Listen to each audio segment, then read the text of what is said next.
Okay, well, good morning, first of all. Hope everyone had a good Thanksgiving. With that, have you ever felt so full that you can't even breathe? You know, for example, like if you're sitting down and you just had a really big meal, you just can't breathe. You know, like you can't walk, you just feel absolutely, lousy, right? Anyone's felt that way? I'm pretty sure everyone did during Thanksgiving. So with that, let me jump right into uh, um, strength training. What is strength training? It's basically a fundamental movement that you either add on weight or you add some type of resistance to induce a muscle contraction. So, for example, if you sit down, right, like I'm about to right now, you just go and have a seat. You don't usually think about it, right? But if you're injured, like I was a few years back, sitting down properly, especially after eating, when your muscles they're not functioning as well as they should be, this can become a job. Like, it can become something that's like almost impossible. So I just sat down. I'm gonna stand back up. Right. With that, what muscles did you think I just used? Use your legs, your back, right? What else? Glutes. Yeah, exactly. So this is something that you don't think about every day, but it's used in every part of your life. So when you're strength training, all you're doing is you're making that movement, or for example, if I'm going to pick this up and move it over, you have to use certain muscle groups, and if you don't use them every day, or you're not using them efficiently, if you're not practicing doing it, you're not gonna do it you're not gonna do it that well. So if I'm gonna use an example. If you're in a coma, if someone's in a coma for months and months, they have to basically relearn how to use their muscles again, right? Because if you don't use it, if you don't use it, you lose it, right? So with that,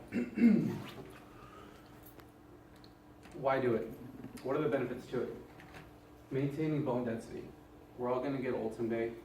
With that being said, even in my early 20s, I feel a little bit of bone loss. That's because I had an injury when I was younger, but that's being affected right now, right?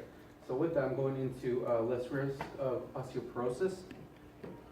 Can someone tell me what osteoporosis is?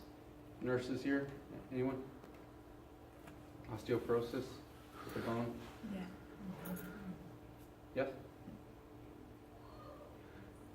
Okay, it's Bones get weaker as you get older. exactly, yeah, exactly. So with that, you're more susceptible to injury, right? And that's never a good thing.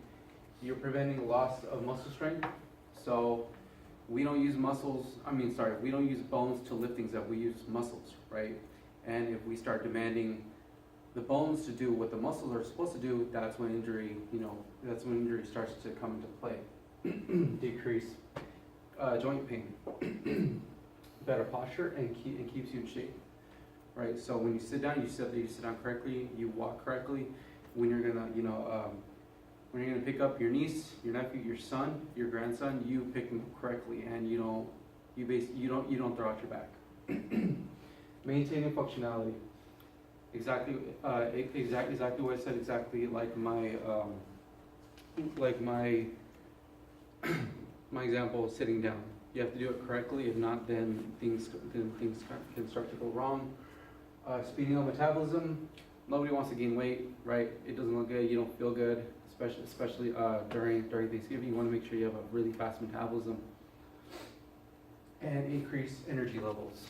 So has anyone, ate a really big meal and then the next day you just feel really lousy?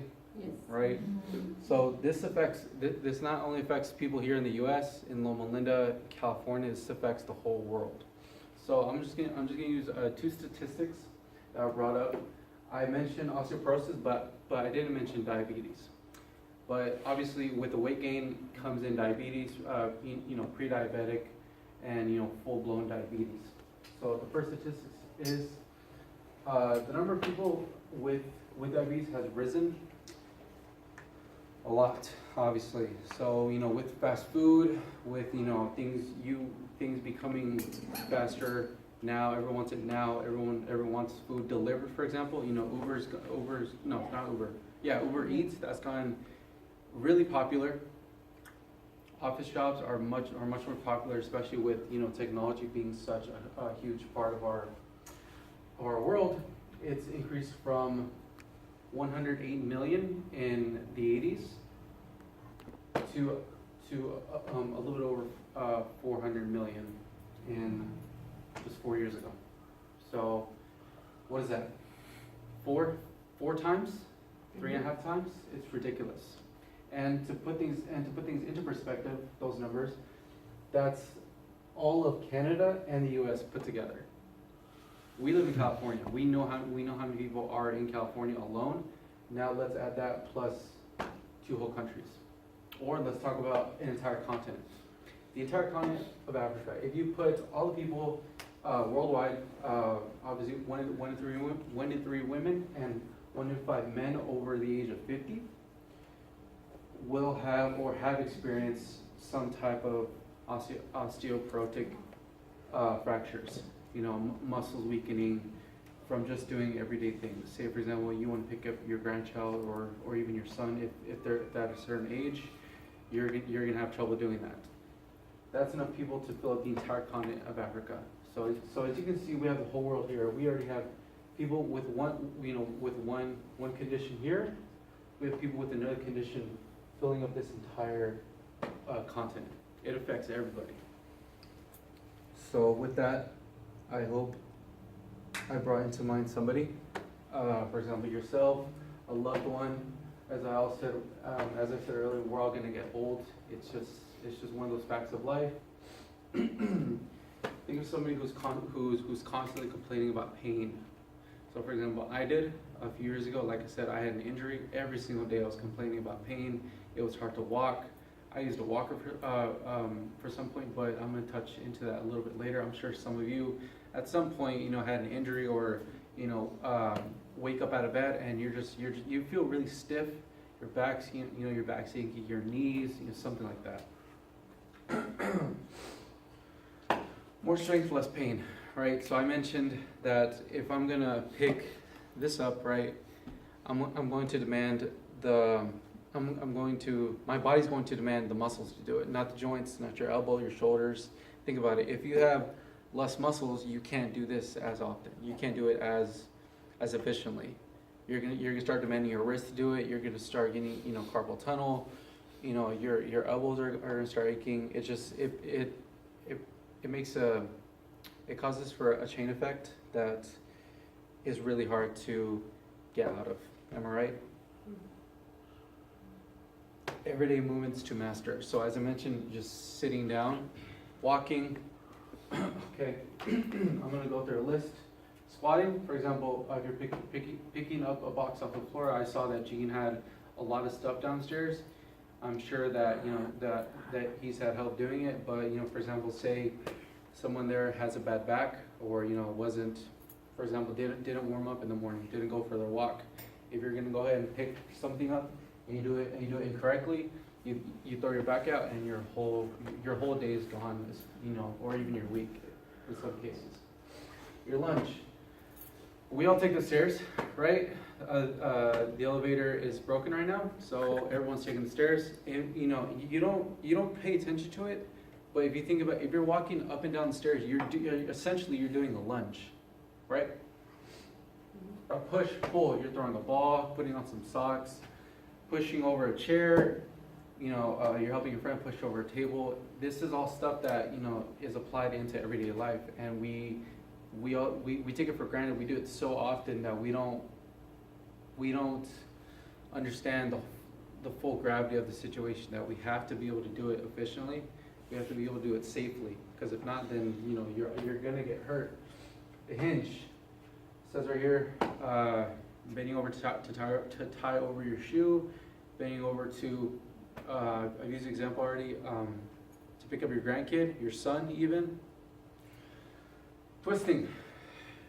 we don't do it very much. In my old job, we did a lot. You know, you pick up a box, you twist over, and that simple motion right there, that can throw out your back completely. So we don't, you know, I can use a ton of examples, like for the one here, your gait, your walk.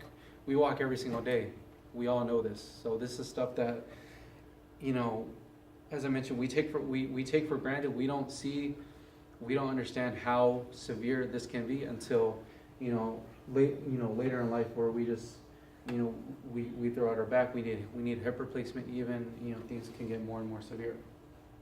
So when people think strength training, you think, oh, okay, you know, I have to go buy a gym membership. I have to buy a Bowflex. I have to, you know, do X, Y, and Z. It's going to cost a ton of money. How much money do you think it costs to you know, even just maintain your body every single day, make sure that, you know, that everything's oiled, everything's running good. How much equipment do you think it costs? How much equipment do you think you need to do that every single day? Just just think about it. Tip here, it's a lot less than than you may think. It's free. Yes, exactly, free. None. So your body and the ground that we're walking on, it's more than enough. Okay, you can do it at your home. You can do it at your office. You can do it here at school. You can go to the back, the corner. You can really go anywhere to experience these benefits, to make sure that your body's running on all cylinders. So, for example, I'm not gonna do it obviously, but I can grab something heavy and just walk around with it. You're doing that exercise. I can go ahead and go to the back and do some push-ups. I can help Jean out moving some boxes. You're doing all these things. You're doing all these core functional movements every single day, and you most people don't realize it. So that's called body weight training. Let's go ahead and go on to the other side of the spectrum. Weights. So you don't necessarily have to do what this guy's doing. That's probably 300-400 pounds worth of weights. Obviously that's a big extreme. He's obviously been at it for a long time. He's this isn't his first rodeo. He's been in the game a long time. You can tell by his proper equipment, proper form. Tip over here, form, guys. You want to make sure that you do it efficiently. You want to make sure you do it safely. This guy looks like he's going crazy at it, right? His face, he's turning red. He's got veins all over, but he's doing it. He knows exactly what he's doing, and he's done a lot. That's something that we have to do. For example, I sat down on the chair. If you do it a lot, it becomes easier, right? So with the weights, whether it's a machine or it's a free weight, something that you just pick up, or those machines that you see at the gym all the time, there are ways to apply those the functional movements that I listed earlier. For example, a front squat, a back squat, a deadlift, a bench press, and a row. This is all, for example, push pull, because you're rowing something. Think of when you're rowing a boat, what are you doing? You're pushing and you're pulling, right? A squat, obviously, you're picking, you're squatting. It's in the name. You're squatting. You're bending over to grab something. You're pushing something. You're hinging. Not only your hips, you're also hinging your arms, right? That's all developing muscle. So let me touch on why this is passionate to me. As I mentioned earlier, I had a back injury. I used to pick up big tractor tires and flip them, or just pick them up, and that was my exercise. So contrary to popular beliefs, training isn't purely about getting the big, nice-looking muscles. It's about making sure that you're getting better and better at doing what you're doing every single day. So, for example, this is actually what I did to get the injury that I got, that made me in the walker. I sat down, right, and this is all I did. I was actually having breakfast. This was right before class. I reached over to grab, I forgot what it was, some salt or something, and I reached over you can kind of see how my back, my back was in a play. That's all I did. And because of that, I threw my back out. I went to the hospital, got a laminectomy, which is, they just took a little bit out of my spine to make sure that my nerves were freed up, my nerves were freed up. And my doctor told me that it's probable I'm not gonna walk again. So I don't have any kids, but I am expecting. And thinking back then, I thought of how am I gonna play with my kid? How am I even gonna, I'm a big fan of soccer. I'm a big fan of baseball. How am I gonna, swing the ball? How am I gonna kick the ball? How am I gonna do all these things, with my son or daughter if I can't even get out of a chair, or if I can't even walk 10 feet without getting tired, which happened to me. So for that reason, it's not all about looking good. Of course, that's just something that's gonna happen. You're gonna look better. You're gonna feel better every single day. But it's mostly about the people that are in your life that you depend on, that depend on you. I don't know who has kids, who doesn't, or who's living with their parents, or just even yourself. You work every day. For that, for you to get that check, you have to get up out of bed, get dressed, put some socks on, go into the car, drive. That all those take muscles to do efficiently and to do safely. So that's strength training. Thank you.